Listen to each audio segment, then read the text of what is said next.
speaker today is Mitch Braff. He is the founder of the Jewish Partisans Education Foundation. And Mitch has come to talk to you about Jewish women partisans, some of the most active partisans who live in Eastern Poland and Western Soviet Union and the forests were women. And their experiences are most interesting. Are you raising your hand? No? Yeah. Okay. And Mitch has got 6 short films to show you. So, why don't you welcome Mitch Braff, who is the president and the founder.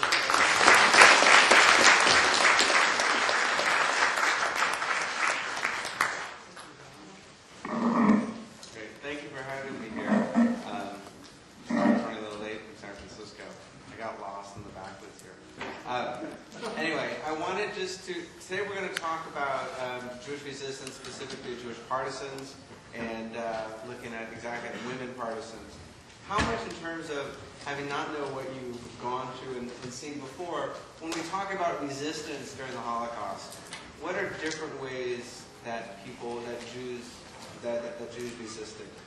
Just raise a hand, say something. They blew up roads and bridges, exactly. And these are the kinds of partisan activity that we will talk about. This was active resistance. Any other types? Yes? Printing tracts and leafleting and throwing leaflets out.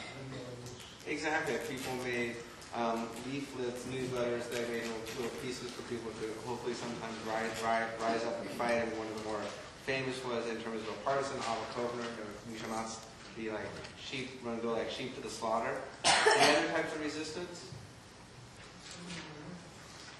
Sorry. There? Anybody else? Yes? The White Rose, the Order of the White Rose. Right, the White Rose resistance in Germany. But there was other resistance, and we talked leaflets. There was spiritual resistance. What would be a type of spiritual resistance? Sure. Assisting victims of attempted murders, housing them, sheltering them, Exactly. So people were able to take victims and people, and that was one thing that helped escape. It's spiritual. What are ways that people can spiritually resist? Yes. Not conforming to their exactly. I mean, I would say that, and that was any type of resistance. That you could talk about that not conforming, going to the norms. I mean, that can mean anything. Spiritual, yes. In the memoir that the students read this year, the workers decided to fast on the Jewish Day of Atonement, even though they were in labor camps. Exactly, and I think that's a great example of spiritual resistance, is that people fasting, or people praying, or there's stories of people getting married, and there's resistance where Jewish people would study Hebrew. A spiritual resistance by people might have a bar or bat mitzvah, which would be totally crazy to think of then. There was artistic resistance. People sometimes put on plays. They wrote poetry. They wrote. Some people wrote some songs, performed an opera, drawing, art. That was a very important part of resistance. I think, to me, one of my favorite types of resistance, if you look at the people who survive today, and their grandchildren, and their great-grandchildren, that is a type of resistance. People who simply live was a type of resistance. So, today we're going to talk specifically about one kind of resistance, which was the Jewish partisans. And these are Jewish resistance fighters. How many before today knew what a partisan was? Show of hands. Who knew what they were? Who did not know what a partisan was before today? Okay, well that's important then. So let me go talk a little bit about some of the detail. So what I'm going to do is I'm going to speak a little, then I'm going to show a clip of a film, and then we're going to talk a little bit. We're focused specific on women partisans, but I want to talk a little bit about partisans in general.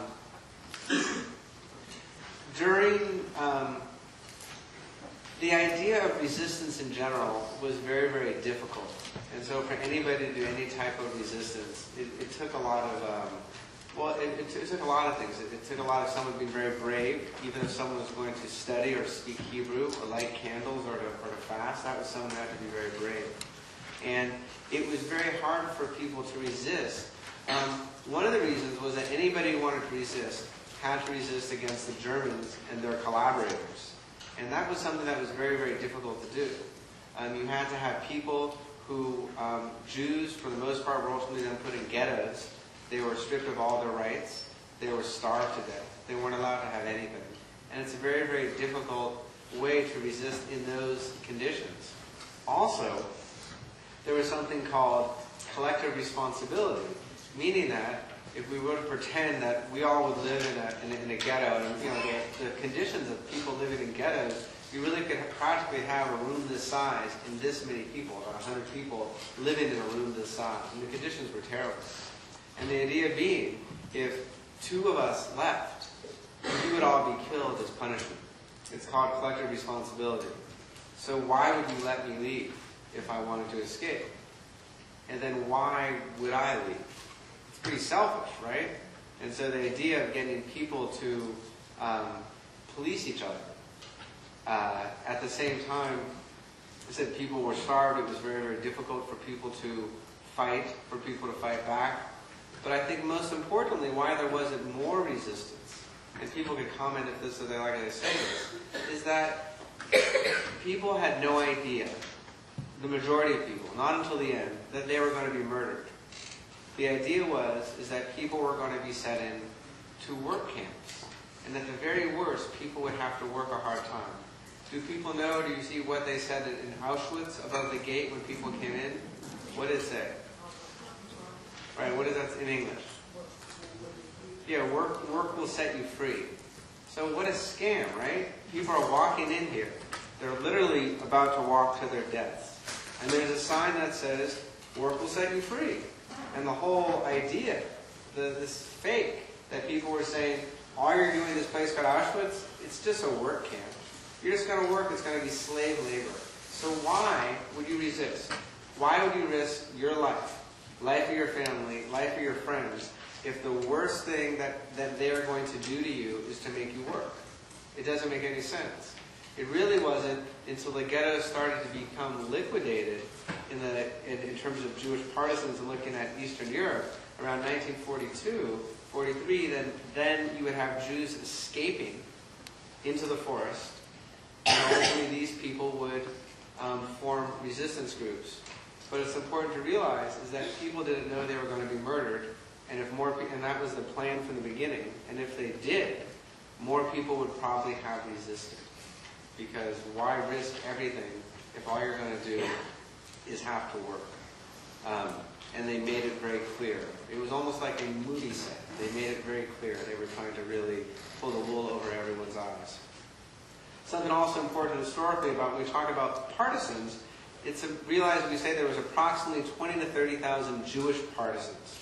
And however, there were hundreds and hundreds of thousands of non-Jewish partisans. And how did that happen? Well, in 1939, there was a non-aggression pact between 2 countries. This is a softball. What did 2 countries sign a non-aggression pact in 1939? Russia and Germany, exactly. And they kind of split what country almost in half in between them? Poland. And in 41, the Germans from the beginning knew they weren't going to keep this pact. They just wanted to keep the Russians away when they went into France and to Britain. Is that in 41, when they broke it, hundreds of thousands of Russian soldiers were killed, were captured. Hundreds of thousands of people were captured, were put in concentration camps, and many of them were murdered. And hundreds of thousands, it's a huge army here, escaped to what happened to be very thick forests and very thick swamps in that part of the world. And they hid. They weren't going to fight. They dropped their weapons and they just ran away. Men, and there was also some women as well. And then when the ghetto started to become liquidated about a year later, or actually even in the ghettos, people heard that there were these partisans, these Russian partisans. Now, partisan is really, if you will, it's an old school word for a resistance fighter behind enemy lines, an armed resistance fighter. You'd almost call it a guerrilla fighter today. And that is what a partisan is. And so you had these Jews who would sometimes join these Russian groups. And again, this is specifically in the areas of Poland and Lithuania, and where the largest concentration, specifically Poland, of Jewish population were. And there were also Jewish partisans in Italy and France and Belgium and in Greece. But when we talk about partisans, the majority of people were in that part of Europe, and that's really, when we generalize, that's really what I'm talking about. And the Jews then would join these groups, and at times, and sometimes they would form their own all-Jewish groups. Why do you think some people, partisans, would form all-Jewish groups instead of just joining the other groups? Any thoughts? Yes? I'm assuming that if the Jewish people or Protestants were, say, Russians, they would become a liability even more so because it was Jewish. Well, not just a liability. There was tremendous anti-Semitism, and a lot of Jewish partisans were murdered by their fellow partisans, which is crazy. But the idea is like the enemy of my enemy is my friend. You've all heard that expression? But not if you're a Jewish partisan fighting, that they would be the friendly fire who would be killed. So they'd have missions, and Russian partisan groups would have missions, and the only guys who get killed would be the Jewish guys. And that's a whole other topic. And women then would ultimately be part of this, and women had a much, much more difficult time joining the partisan groups. And it's hard to say that women's role in Europe at this time is very different than women's role today in 2008. In the 1930s and 1940s, a young woman was basically going to be at home with her parents. She wasn't going to, she was going to take care. She was a caregiver. And the idea that a woman would leave her family and go alone and join these group of mostly men by herself is crazy. That just wouldn't be allowed to happen. A woman would be terrified to do that. And sometimes you would have the young men leave and escape and take these risks. But most of the time, the women were very protected and they were very sheltered. And when you had women partisans, it was a group of people who were who got there in different ways. Who many times would go with their families or would escape also at the last minute. I'm going to show a film clip and what's our friendly AV person's name? Hope. Hope? Yes. Don't hate me, but let's flip in the other DVD because we'll just go. So we're going to watch another short film, but we're not. Let me tell you while we're queuing this up a little bit about the organization that I started about 7 years ago. I didn't know what a Jewish partisan was about 7 years ago. My background is in film, and someone came to me and said, I have a great idea. You should meet this guy, an interesting film story. He lives in the East Bay. He's a Jewish partisan. I said, what's a Jewish partisan? He said, oh, you got to meet this guy. So when I met him, he was 15 years old. He was living in Lithuania in a ghetto. And he heard of these Russian partisans, these guys fighting outside. And he said he wanted to join them. So he literally saved. You can just pause it right here, Hope. Thanks. He walked 60, 80 kilometers to find these guys. I mean, what, 60, 80 kilometers is like here to almost San Francisco, right? 80 kilometers? Yeah, it's 80 kilometers, so it's a long walk. And he went there, and he finally found this group of Russian partisans, and he basically said, hey, I'd like to join. And they said, do you have a gun? 15 years old, during wartime, Jewish kid, doesn't have a gun. Guarantee it. It'd be very, very difficult for him to have. I don't know, even if people, here in this day, how many 15-year-olds have guns, but if you're a Jew in the ghetto and you're not allowed to have it, it's a different story. And they said, do you have any money to buy a gun? And he said, no, I don't have anything. I just walked 80 kilometers, I'm 15 years old, I want to fight these guys, let me in. And they said, if you can get a gun, you can join the group. Which is a fool's errand, because without a gun or money, you're not going to get a gun. And you're going to get killed. And then the Russian partisans are going to laugh at this Jewish kid who came up and tried to join the group. And remember that kid who came up and he got killed? And they're going to laugh about it. Well, he got a gun. And he was allowed to go back to the group. And at 16, he was blowing up German trains on the way to the Eastern Front. And when I heard that story, I said, that's the coolest thing I've ever heard. You have these 16-year-olds blowing things up in the forest with other teenagers. And I asked my friends, I said, I'm Jewish, I asked my Jewish friends, I'm like, did you hear about this? Did we ever learn about this? And not a single person knew about it. And just like many of you here who raised their hands, you didn't know about the Partisans. And I was doing research, how 20,000 or 30,000 Jews were Partisans, and it was an amazing story. And so what I did is I decided to change that so people would have the opportunity to learn about it. And so I started doing, so the goal was to make a series of 50 original interviews. We did 42 with surviving partisans from all over the world. We've been, done interviews in, Canada, of course, many states, United States, and Italy and Israel. And we have, from that we make short film, which you're about to see one here. We have a wonderful interactive website, jewishpartisans.org. Great stickers with this great image of Etta here. This is Etta Rubel. She's actually going to be in the film. We kind of had this it's the image on the T-shirt here. It's a very, very powerful image here.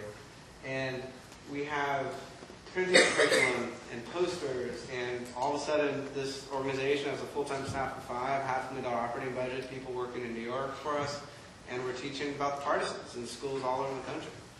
And so this is one of our films. We finished it last year. We're very lucky that Ed Asner, the actor, Larry King, actress Tova Felch, who narrated this piece for us. And so this is one of our pieces. So I'm going to show this film. It runs about 15 minutes, 16 minutes, and then we can do some Q&A and talk specifically about women in the Partisans. We had a little longer time. I showed the other film, but I think I tried to set it up and just talk a little bit about it in general. Does anybody have any questions before we cue the film? Do any of the women who might still be alive live in the Bay Area? That's a great question. You are going to see 2 women. I mean, they're all my grandparents, here in Sonoma. Myrna and Sonia lives in Marin, and Myrna lives in San Francisco. They're local here. And what we're going to do afterwards is we're going to look at our website.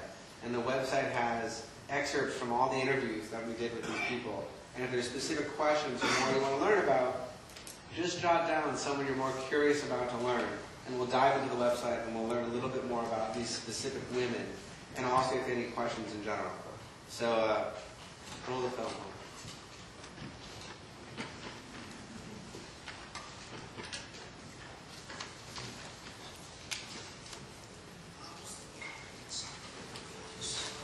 I'm Sandel who rode a bicycle on the street in shorts, which another Jewish girl didn't do that. See, I was born to fight that. I'm free. I was always free. When I was a child, my father used to say that I am dangerous. In the Second World War, approximately 30,000 Jews escaped ghettos and work camps and formed organized armed resistance groups to fight the Nazis. These groups were known as Partisans, and within their ranks were thousands of women. The German soldiers came in to our town. It's like the noise of the motorcycles and it was so overwhelming. So of course we found out then that this is the end. This is the way it was. We lived in fear all the time. All the time we lived in fear. And the young men, the young people in town, especially the young boys, somehow try to organize to get out of town, to go into the forest. So my mother came up to me and she said, Brenda, you must go into hiding. And I resisted. I said, where am I going to hiding? I resisted. I said, no, whatever will be with everybody, will be the family, will be with me. She said, no, maybe one of us will survive. And she insisted. When my mother was killed, I got tough. When my mother was killed. Before my mother was killed, I didn't even want to go to the Partisan war because I wanted to follow my mother. Wherever my mother will go, I should go, that I should be killed with her. And it just happened that I was with her. And I wasn't killed. So we came there, we sat down and we waited.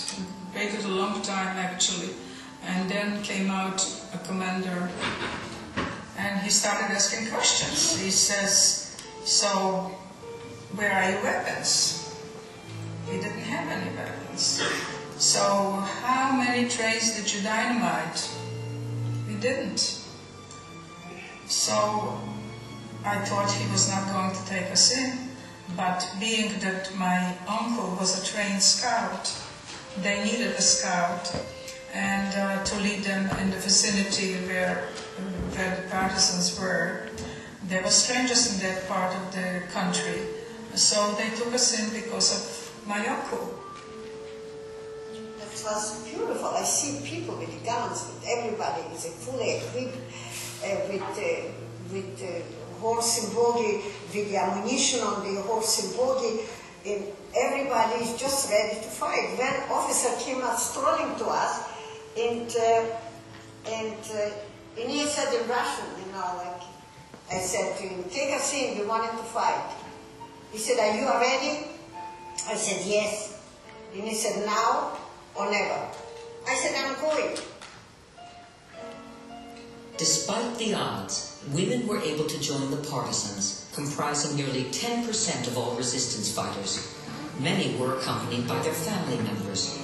Their work in the partisan camps ranged from domestic duties such as cleaning, cooking, and nursing, to reconnaissance, weapons transport, and even armed combat. Women, what they were doing? Part of them used to go with us to fight. They used to go like the farmers couldn't digest when they said a woman coming in with a rifle. They weren't used.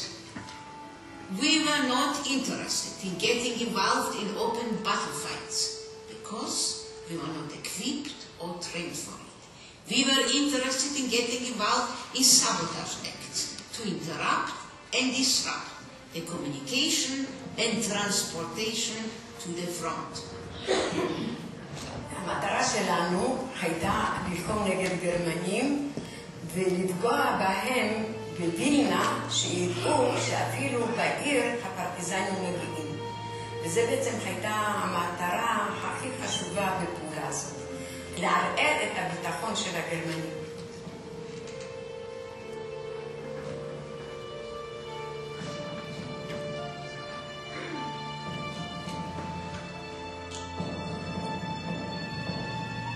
The Partisans' main objective was to fight a guerrilla war against the Nazis and their collaborators. They fought against the Germans, targeted military and strategic sites, disrupted or destroyed rail, power, and communication lines, dynamited factories, stole weapons.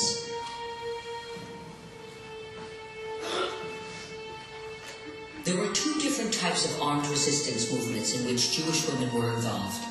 The first was the almost all-male, primarily non-Jewish unit, of which there were thousands throughout the whole of Europe. They comprised hundreds of thousands of fighters. The second were the all-Jewish units, which were relatively few in number, but more accepting of women. I was called in actually to the commander's wife. And she talked to me. I was a youngster, sheltered, did not go out, didn't have any boyfriends or anything of the sort, and she started talking to me.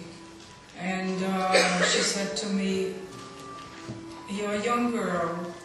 There are very few women in the Partisans, and I would advise you to select an officer. Life will go better for you."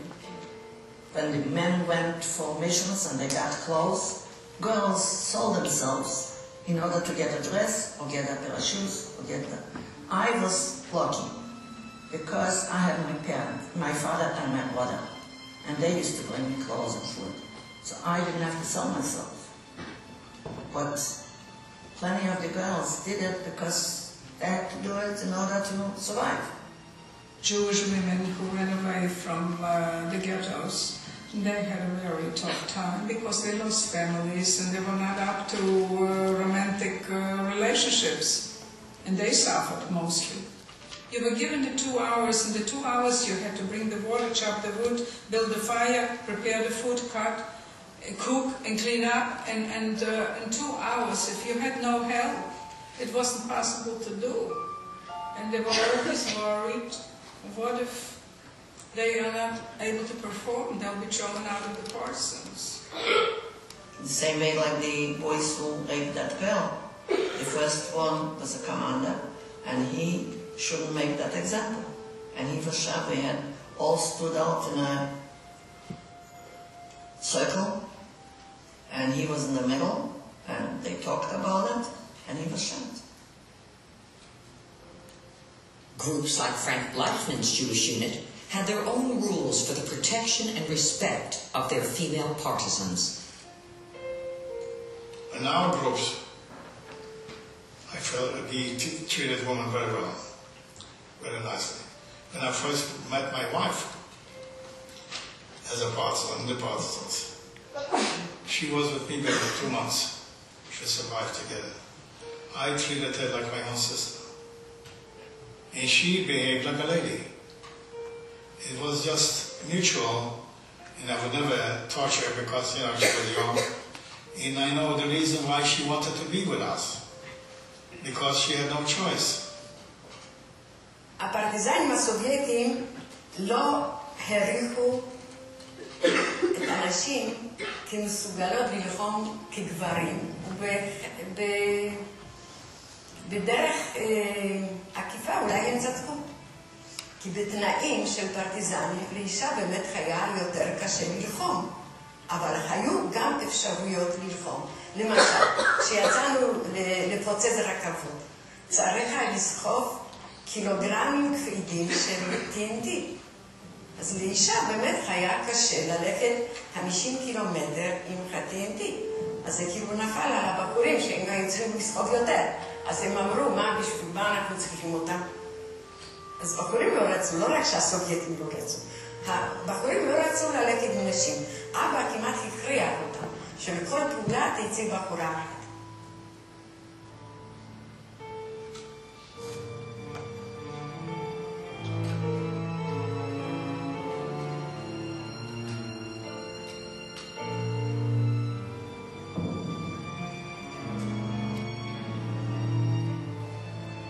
We took off the sentries by a silencer. We went into the base and made a mess out of them. It's like an atom bomb erupted. While we are going into the base, a train was passing by. And we put it in the dynamite.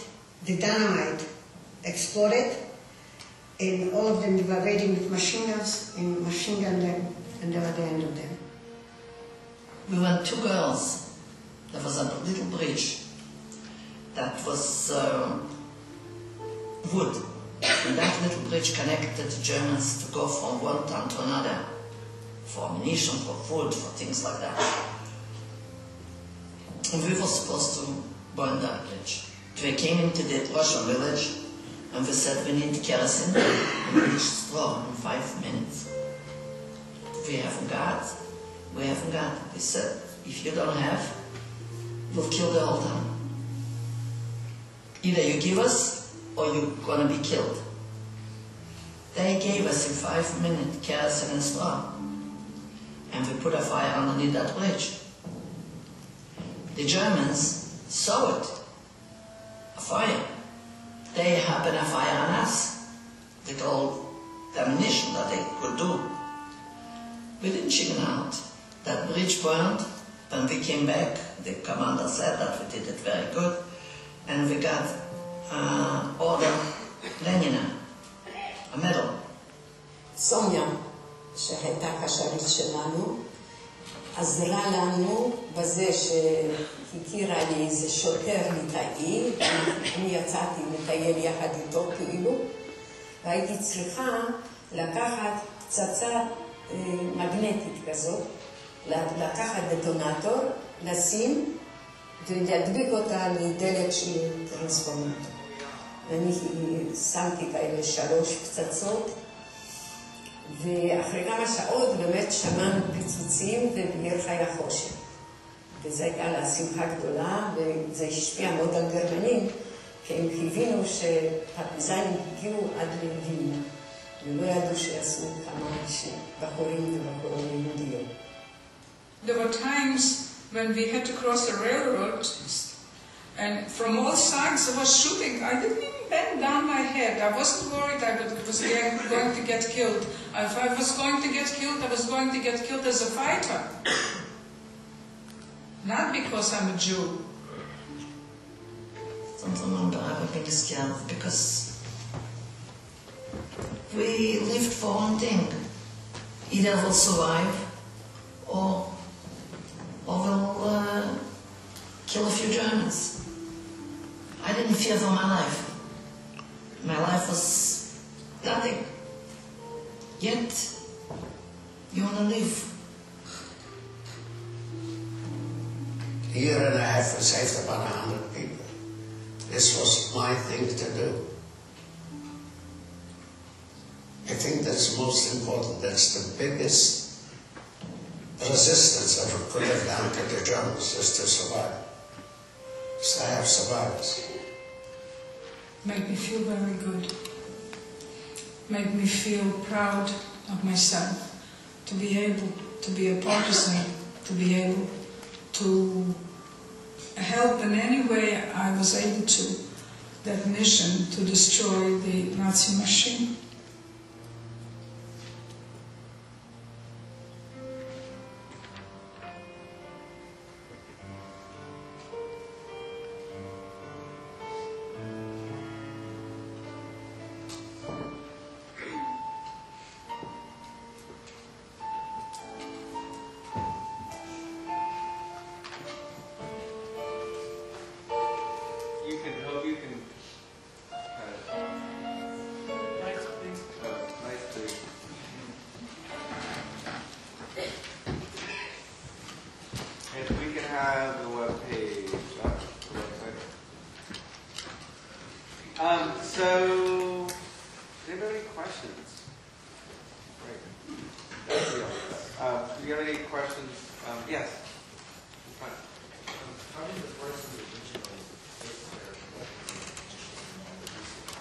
The question was, how did the Partisans get their weapons and their resources?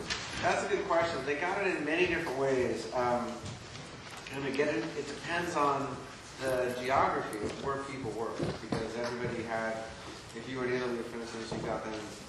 So, for instance, in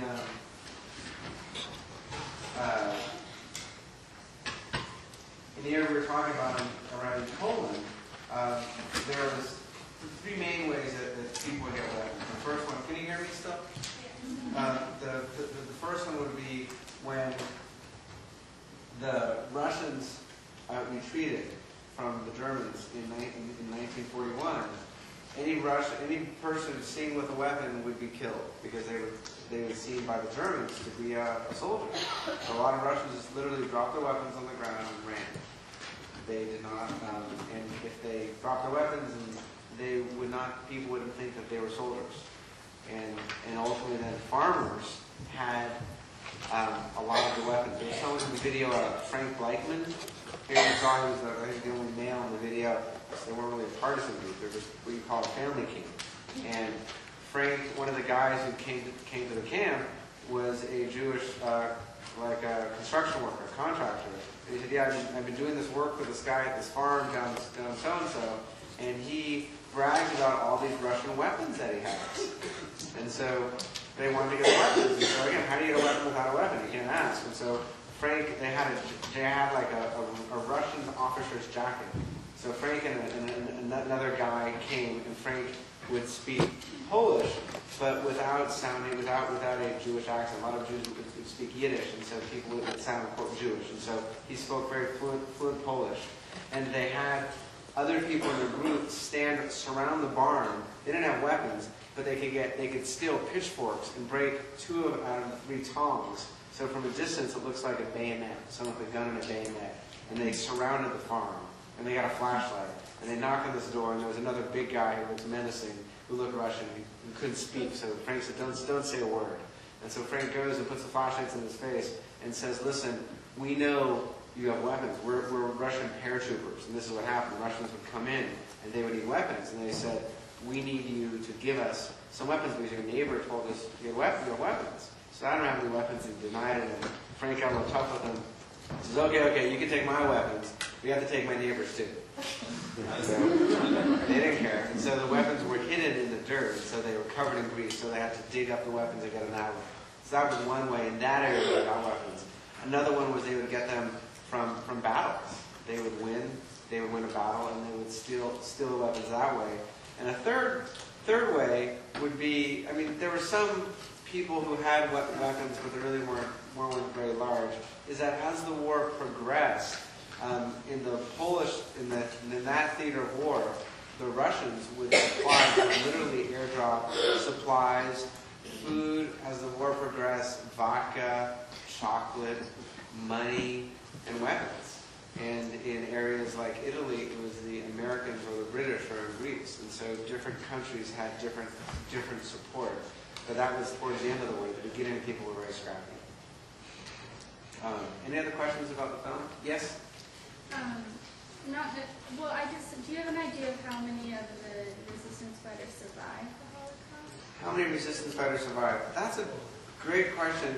We know, we say 20 to 30,000, those numbers are really, there was the Russians did some tremendous research, and they actually had records of people, and they knew if they were Jewish or not Jewish or where they were from. In Lithuania, there's a wonderful scholar, Doug Levin, who has a great book called I believe, Fighting Back with the Lithuanian Partisans. And I believe this isn't exact, but there were something around, because the records the Lithuanian Partisans had, we knew there were 21,500 Lithuanian Partisans, and 10% of those were Jewish, because they kept records. In terms of how many of the people survived it, it's very hard to say, because even the people, which is so sad, a lot of the Jews who survived the war, after the Russians liberated that area of Eastern Europe, they were still fighting the Germans. And so many of the Jews were basically drafted into the Russian army and literally put on the front lines. Because, again, mostly it was the anti-Semitism, they were put in the worst places, and many of these people were killed. There's also stories of just terrible, I guess, from first word here, terrible luck. Sonia, who you saw in the video, was in the Partisans with her mother and her father. And after the war, they were going to be drafted into the Russian army. And they had friends with one of the officers in the Partisans who really liked the family, and they spent a long time together. And he said, listen, they're going to draft you. When we leave this day, you escape. And he helped them escape, and he went to a town, and he basically told the people in the town to let them stay there, or they would be punished by the Russian army. And as they were escaping and making their way back to their hometown in Lubomel, in Poland, so they stayed in a house where there was typhus, and Sonia's mother died. And so she escaped the war, she escaped the ghetto, which was a heroin escape, she lived in the Partisans, and was killed at the end like that. That brings me to one area. When we talk about partisans, luck has a lot to do with it. If you ask a partisan, were you smarter, stronger, better? No, they were luckier. That's how they would credit themselves for being in the Partisans and surviving. There's two other aspects. I would say one would be knowledge, and one would say opportunity. Gertie Boyarsky, if you remember in the video, Gertie has a great story which I think shows that. I think this is a very important part. And because you ask a partisan, if you ask them if they're heroic, they would say no. And the significant majority of partisans, they felt they were very lucky with what they had, the opportunity that they had. And Gertie's father, Gertie was alive basically because her father had a job that put him outside of the ghetto. What job do you think could be valuable to the Germans to keep someone out of a ghetto? Thoughts? What's valuable to them? Pardon? Translating. That would be actually an important job, but that wasn't Gertie's job. It's even a job you wouldn't think I'd say was so important. Come on, one shot. Craftsman. Actually, that's close. So one more? Can someone hand it? An engineer. He was a painter. And And they needed a painter, and so because he was a painter, they lived outside the ghetto because the time it takes to went out of the ghetto would be hard, and they needed him quickly. And so because of that, he lived outside the ghetto, and by dumb luck, they were behind the police station. And her dad, one day after work, was outside on his deck, and he hears the people in the police station talking about they're going to murder all the Jews that evening. So they left. And so the idea of knowledge and opportunity and luck. So because they escaped, they were lucky. He had knowledge of what would happen, and he gave them an opportunity because they were outside of the ghetto to escape. And also, but that wasn't a guarantee for Gertie and her family. Gertie and her family, when they ultimately got to the ghetto, when they escaped, well, actually, we can look at a clip. Does anybody have other questions before I go into the website? Yes? When the Jews escaped the ghettos, how did they come in contact with the Partisans group? Maybe luck plays a role in that, but how did they get in contact if they wanted to join? Well, that's a good question. So that they all went in different ways. There's not one way. There's not one path to the Partisans, if you will. And so let's look at Gertie's story to really kind of exemplify that. And so I'm going to go, I'm going to try to see how we do this. Where is the mouse? It's all the way to the right. There we go. Let me do this. Okay, sorry. Okay, so we can go we'll go here. So actually we have a section on our website which is Women and Partisans. And so we're going to go to Gertie, and we have biography of Gertie. And so then we can go and look at, this is where Gertie was geographically when she was in the Partisans.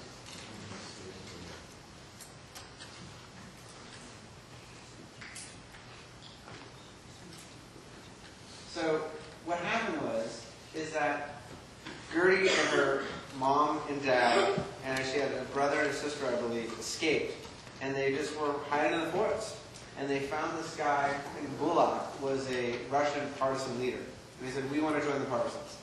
And they said, well, you Jews don't want to fight. You really aren't going to be good fighters. You have to prove that you can fight. Which is crazy. So they basically said, they basically said, attack a police station, get all the weapons, but we're not giving you any weapons. And you have to attack an armed police station, burn it down, and take their weapons. I mean, how crazy is that, right? If someone told you to do that, you're not a trained fighter, you have no weapons, you have to attack people. And Gertie's brother and her dad had to go out and do that mission in order for them to get accepted into a partisan group.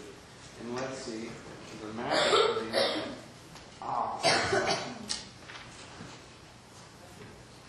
Hold on, let's see if we can do this.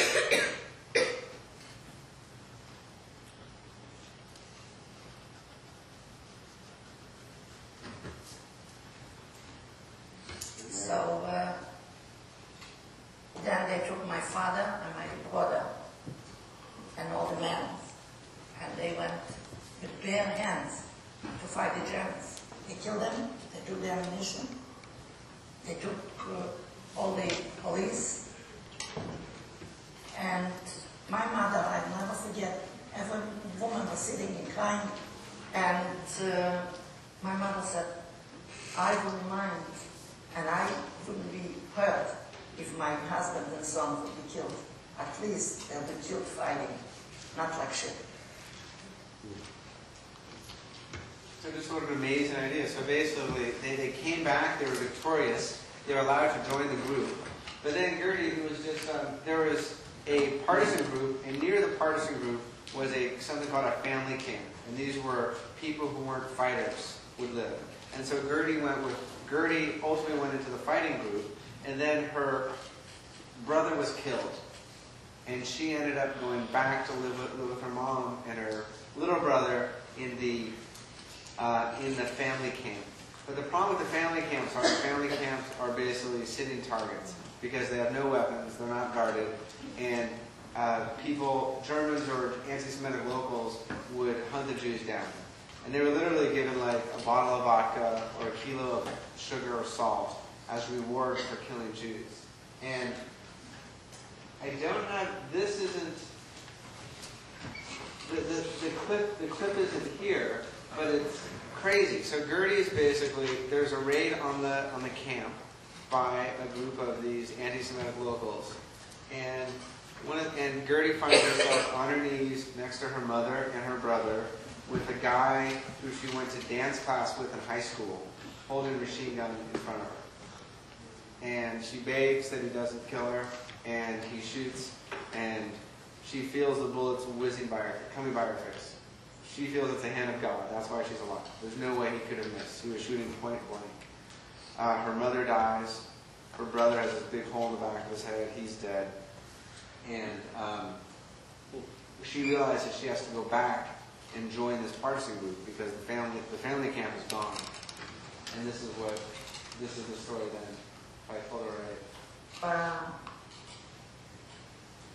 I cleaned myself up. I had a lot of flies. I used to walk away into the woods and comb my hair, cut out pieces of my hair where it was full of flies. Cleaned myself up and I went back to the Partisans. They should take me to that gulag. And I said, I wasn't part in the goal, and I want to come back because everybody's killed and I remain all by myself. He said, yeah, I know you girls want to come to the group to have a good time. You don't want to fight. I said, no, I want to fight. I want to take revenge for my sisters and brothers and for my parents. He said, well, I'll take you in on one condition. I said, what's the condition?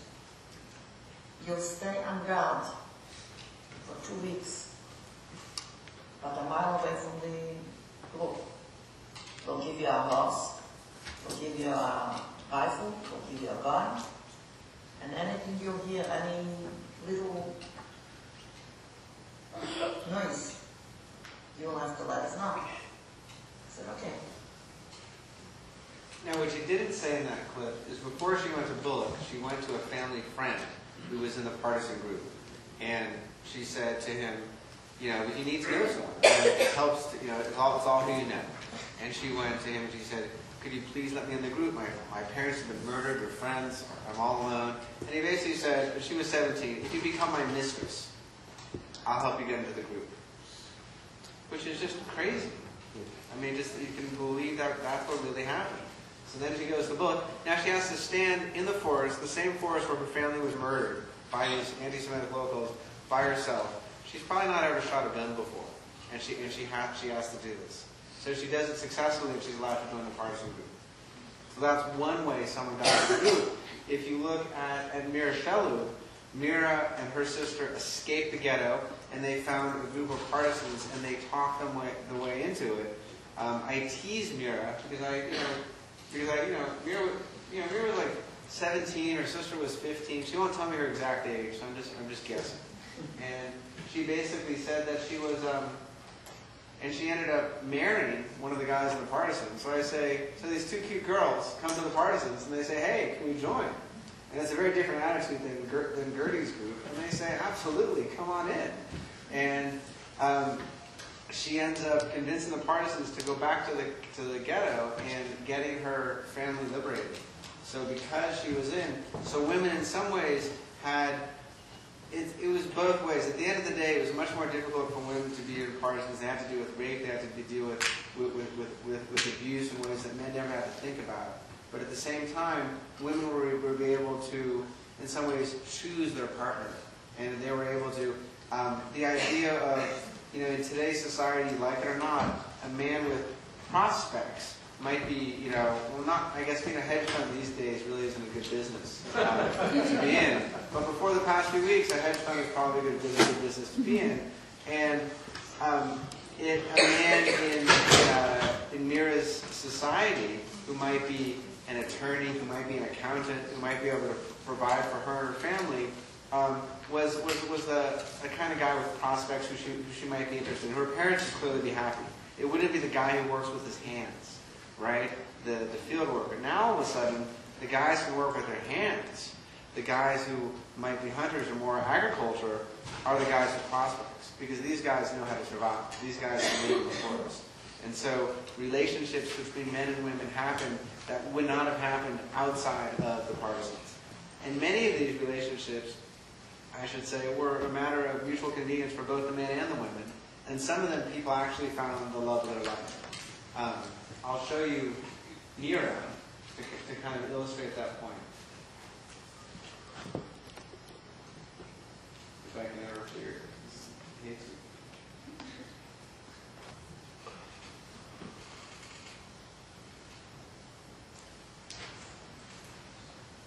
We have a lot in common, and we talked, and I liked them a lot, and we decided they would be together before us. First of all, for a woman, it was very hard to live without a husband who would support her, who would help her. And so, a lot of times, women would be together with men, and they had nothing in common. So they would be together during the war, but after the war, they separated. I was lucky enough that I loved my husband, and he loved me. And it was like a love affair in the forest. Can you ask for a better place? So, we were lucky that we got together, and we promised each other that we'll be together forever. Very different story than Gertie, right, in terms of getting into the Partisans. So it really was a lot to do with luck. And Sonia, if you remember, was with her parents, and the commander's wife said, find a man so you can be protected. And that's true. And Sonia at the time was probably 15, and she was very sheltered. She has not gone on any dates. She lived in a very sheltered life with her parents. And the idea that this woman said, basically, you have to find a man, she literally had no idea what the woman meant. She didn't understand. And if she wasn't with her parents, she wouldn't have been as lucky, because the men didn't bother her with that. That said, is something about Sonia that I really like, is that Sonia, that's not to say that men weren't interested in Sonia.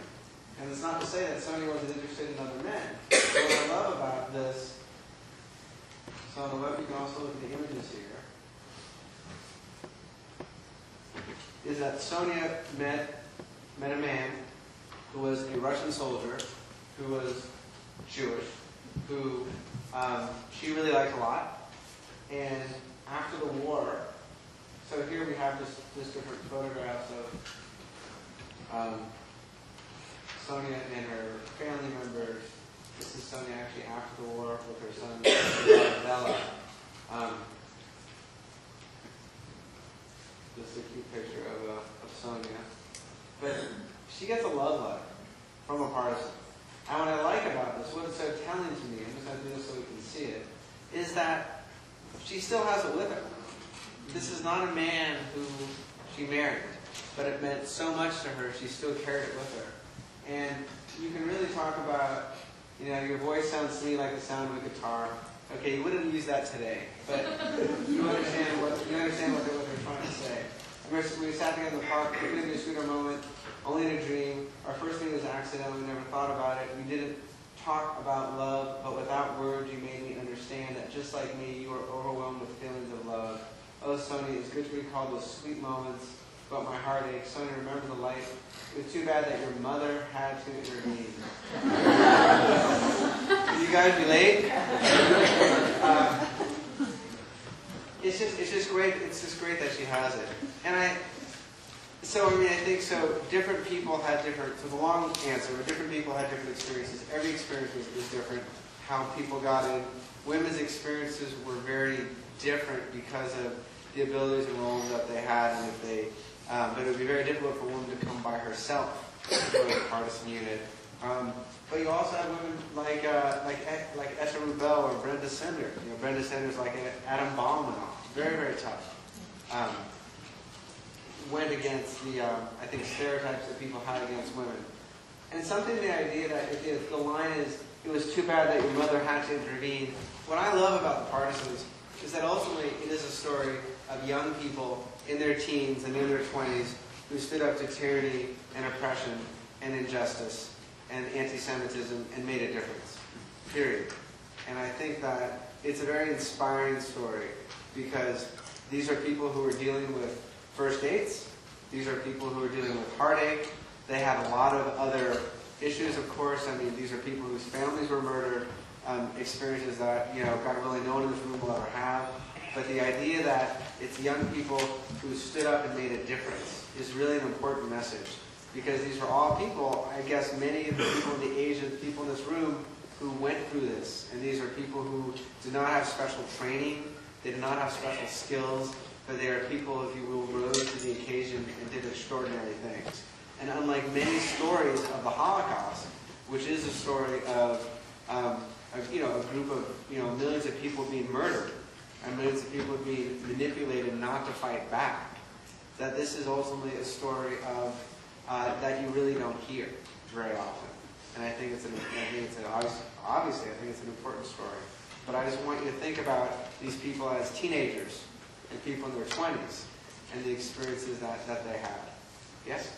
Did these women with their experiences in combat or men taking influence or high ranks in the Partisans? So the question was, did any of the people gain high ranks within the Partisans?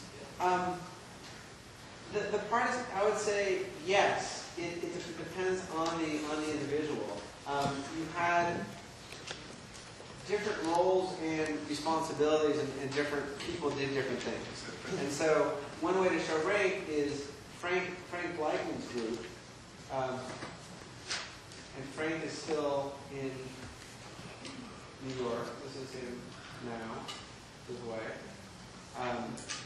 And Frank Blackman's group was an all-Jewish group, and he was a platoon. There was 400 people in the group, and he was a leader of a platoon of 400 people. And Frank's group got notoriety is because ultimately, at Poland at that time, the government was exiled in England. And at one point, they wanted to meet and go to Moscow to have a meeting. And they couldn't fly, they had to go. Why do you think this group had such a significant impact? Thoughts? Yes? Were the along with the trains more dangerous missions, so there was some Well, it wasn't necessarily there were more dangerous missions, but many of the times there were. I think that the issue was that a lot of these people were not afraid to die. They were not taking on a risk to be, let's say, suicidal or unsafe. But they really weren't afraid of being killed and they wanted to fight back. And they mentioned, revenge. Revenge is a really important issue which comes with this. Is that people, it's very different if you're a Lithuanian partisan and the Germans have invaded Lithuania and you want these people out of your country to have your freedom, this and that, versus they're killing you because of your religion. And they've also, in addition, they've actually taken your community and you want to fight against them. So it's two different kinds of fighters. Many of the Lithuanians, or just the locals from, let's say, Poland, at certain times they could visit their families because they were fighting in their own communities. They could leave and visit their families for a day or two if they were in that area. The Jews had no place to go. They had no homes. Their homes had been burned down or destroyed. So there were two different kinds of fighters. In terms of rank, it's hard to say. There were many Jews who were very high up in different partisan groups. In Tito's group in Yugoslavia, there was, I think, a lot of Jews. I think it was the number 2 person, but don't quote me on that, within his group. One of the interesting groups was Tuvia Belsky. Now, the Belsky group was a group of 1,200 Jews, all Jews. But what's interesting about the Belskys, and not necessarily deal with rank, is what they did. Most Jewish partisans, like Frank Blackman, wanted to revenge, wanted to attack, wanted to sabotage. That's what they were focused on. The Belskys wanted to save Jewish lives. So someone like Gertie, who would want to join this Russian partisan group, would have trouble, but the Belskys would take them in. They would take in the elderly, they would take in the young, they would take in the sick. Their idea was that they could save Jewish lives by having the group as big as possible. Now, 1,200 people. Imagine feeding 1,200 people. This is logistically. Imagine where you put 1,200 people to sleep when the winter is as bad as Chicago in the winter. 1942 was one of the worst winters on record. People literally dying of frostbite. Housing 1,200 people. Feeding 1,200 people. It's really amazing. And Tuvia Belsky, excuse me, really was, had incredible vision, incredible strength of personality to make this happen and to save all these people. So he wasn't necessarily a rank of general or colonel. He was in charge of the group and did this. And as an aside, December 26th, there's a feature film out with Daniel Craig, James Bond, as Tubelski, directed by Ed Zwick, who did Blood Diamond and Glory and Last Samurai. It's called Defiance, based on loosely on a book by a wonderful academic, Nahoma Tech. And it's going to be Liev Schreiber is his brother in the film. It's an actual story of a Jewish partisan group, but specifically the Belsky brothers. Any other questions? Yes? What percentage of partisan fighters ended up in the Haganah in Israel? That's a good question. And it also relates in terms of the skills people have. You were asking. A lot of these people had incredible skills. They didn't start knowing about military strategy, even to fire a weapon. But by the end of the war, these people were very, very strong fighters. I don't know the percent, but many Jewish partisans joined the Haganah, which was the organization that really was active in the defense of Israel. When Israel was established, you got a lot of Jews that weren't allowed to come to many other places. Many people wanted to go to Israel, and many people weren't allowed to come to this country or other places. And these people had incredible military skill that Israel could use in its defense and its birth. So it's a very interesting. It's hard to know exactly the effect that the Jewish partisans had in terms of numbers, but they were very involved in it. And in terms of the Israeli government afterwards, and even Israel, the whole mentality has a lot to do with the partisans. And in Israel, everybody knows about the partisans because the idea is that it's fighters and country fighters and people are doing that. In this country, people know about the survivors, the people who were killed. It's a different history. Yes. I was intrigued by the woman who is on the T-shirt. Did we hear her story? You heard her. Well, this is Etta. Etta Rubel was in there. She was the first interview in the film. Where? I don't know. Where is it? Here we go. It's still. So if we go down to Etta. Etta is amazing. Etta is 92 years old. She just had, I think, hip surgery. I mean, how many 92-year-olds go through hip surgery? She's an incredible. She is an inspiration. She really is. And Etta became the person on our T-shirts, on our posters. I'm really sorry about this. I just can't get the thing to move. Hope, can you help me there? That's all I was going to say. We're terrible. Thank you. That's so much better. Rubel. Thank you. And then you go to video. Perfect. So, let's see.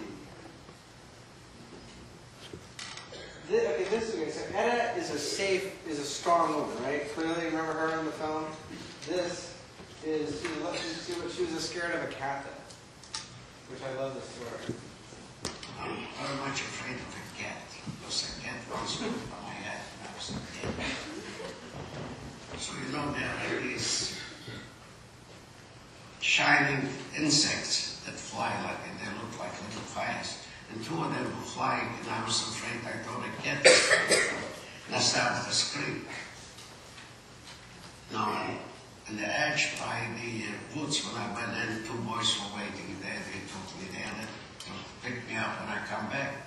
Now, they heard me scream, and they thought I was caught. So they ran away. And they moved the whole place where they lived. They moved someplace else in case I give them out. So for 2 or 3 days, 2 nights, I was walking to that place waiting for them. And we had a signal to meet ourselves like it should sound like the insects do like. So I used to go to the edge and wait for them and do it. Nobody answered. But on the 3rd night, they saw nothing happen. They came back and they took me home. because of these two insects, I was schlepping around.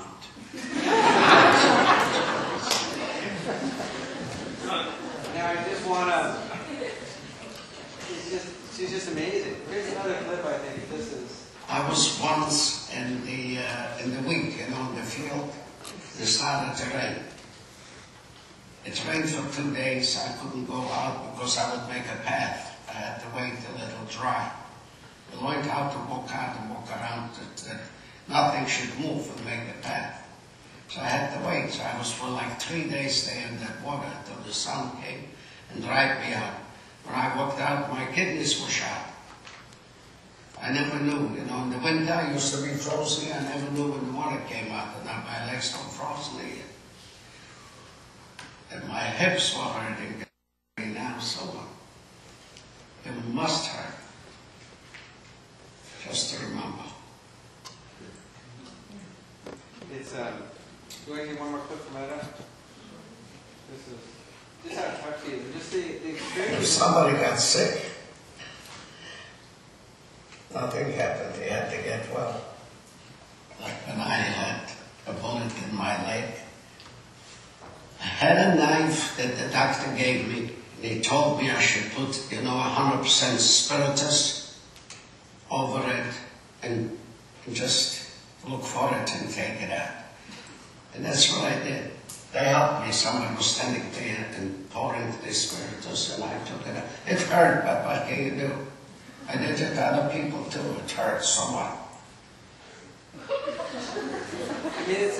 That's someone's grandmother, right? The idea is what's so interesting is that when you meet someone, you don't really know the story behind them. But here's this woman who has to take a bullet out of her leg with nothing to numb it, but just alcohol just to keep it clean from being infected. It's really just amazing what these people had to do. And also the stereotypes. So I think if you look at Etta, and you look at in terms of women in the Partisans and women in job, she really breaks the stereotypes I think you have of many people, of many women. Very, very different. In that her role, that she had her beautiful hair, she would actually go into towns and that people would not think she was Jewish. She had a big cross, she had these 2 long braids, and she would walk into town, she would get intelligence information. She also tried to smuggle Jewish children or other Jewish people out of the towns that were being hidden by non-Jews who were protecting the Jews and bring them to the forest where they can be protected. Cool. Yes, in the back? My question was about how they actually got involved. You said one way was by Ella walked going in. And yeah, so in terms of intelligence, in many, many different ways,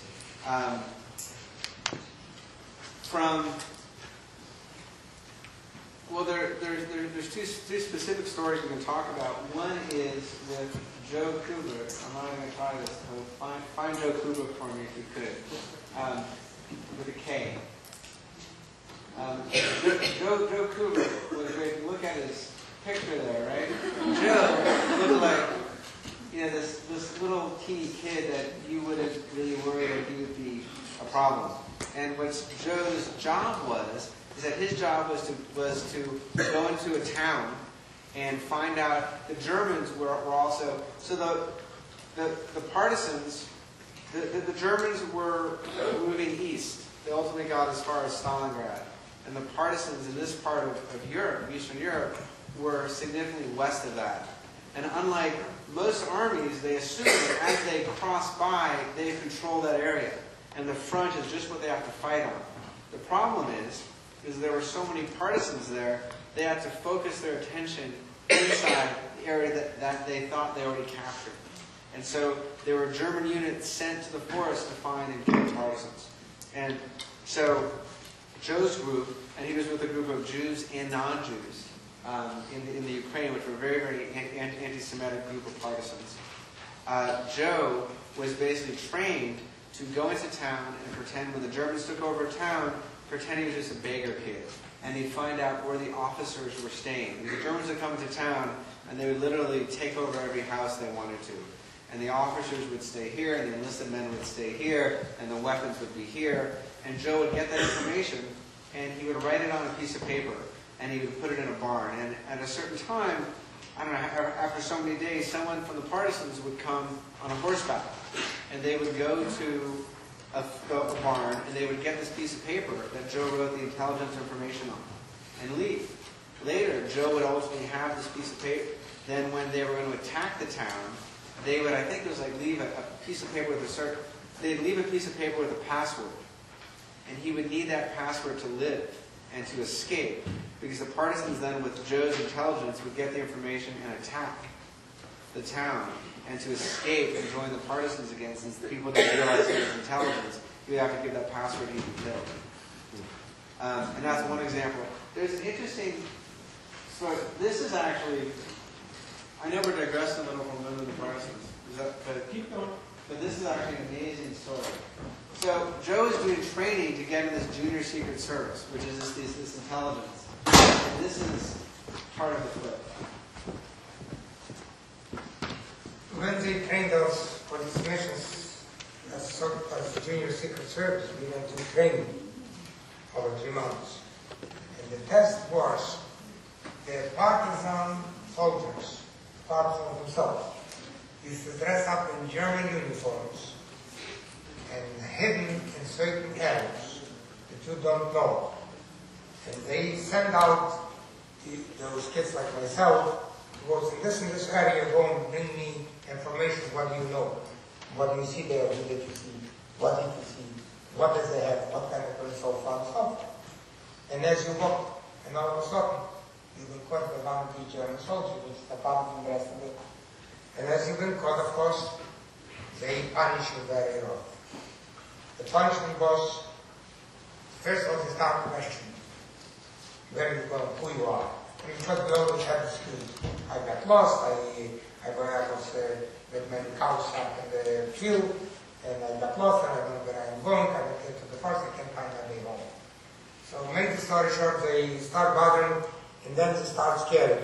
Like, for instance, they loaded up a pistol and put the barrel into your mouth. If you're not going to say the truth, you're going to be shot. So if you are softy, you spill the beans.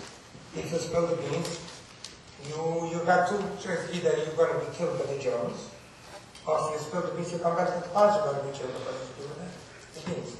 So you walk between the hammer and the iron. So this little kid, right, was up there, that picture of Joe. Joe was basically trying to, and these other people with this intelligence had to pretend.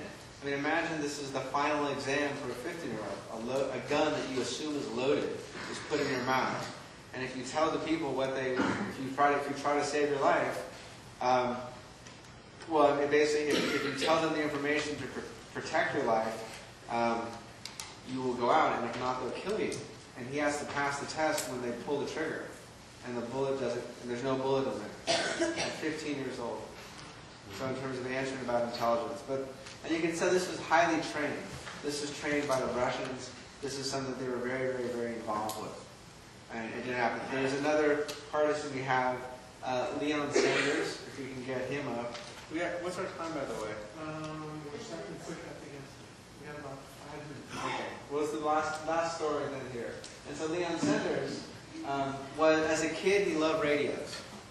And he ultimately joined a group of, there's no video. We have to change that, don't we? All right, so much for that. Good picture images then. So the story will have to come from me. So basically, as a kid, Leon, go to the upper left there. As a kid, Leon loved radios. He lived in Vilnius. And when the Germans came and bombed Vilnius, he escaped. Goodman got into Russian partisans, and they found out that he liked radio. And they had an aptitude test, and he's pretty good at this. They sent him to Moscow to learn how to operate a radio.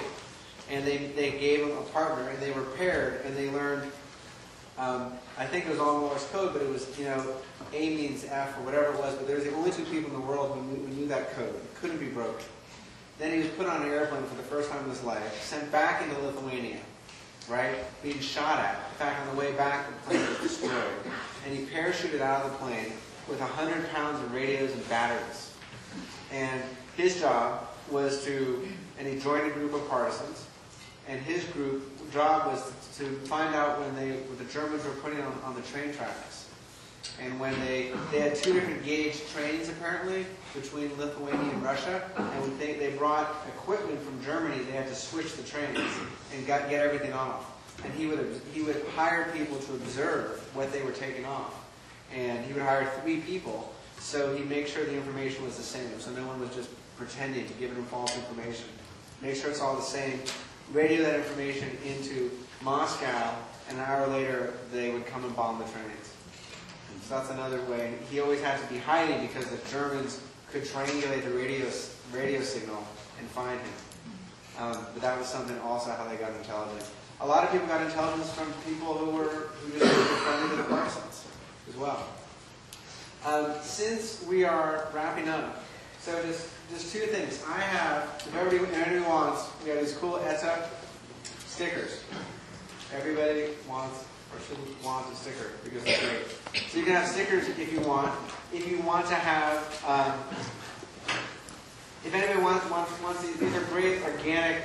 We had this in our office. We had our organic T-shirts, $15, almost what they cost us to have. And we also have some posters. And these are all, if you would like.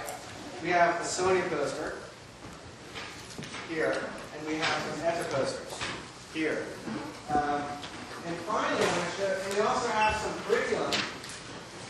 That because we have study guides, we have other material, and if anybody would like information, would like to possibly intern over the summer, would like to volunteer, would like more information about the organization, you can talk to me when in San Francisco. And this is one of my favorite partisan pictures. I'm going to end with this. Faye Schulman was in the video. We saw her picture. Faye was a photographer, really the only known Jewish partisan photographer that really anybody knows of. And this is her as the photographer, around 17 years old, with these 3 other Jewish boys, as she would say. And what I love about this picture is you think of Jewish women during the Holocaust. This is not what you think of, right? This powerful, beautiful woman wearing a fur coat, looking well-fed and healthy with a radiant smile. And I really think that, I guess that, when you leave here, really kind of think of this image. When you think of images of the Jewish experience during the Holocaust, and there's other images that might come to mind, try to think of these images, the images of ETA, the images of Faye Schulman, of Brenda Sanders, of Sonia Orbuch, and these other women partisans. I'm here if you want to ask any other questions. Feel free to come up. Thank you very much for your time.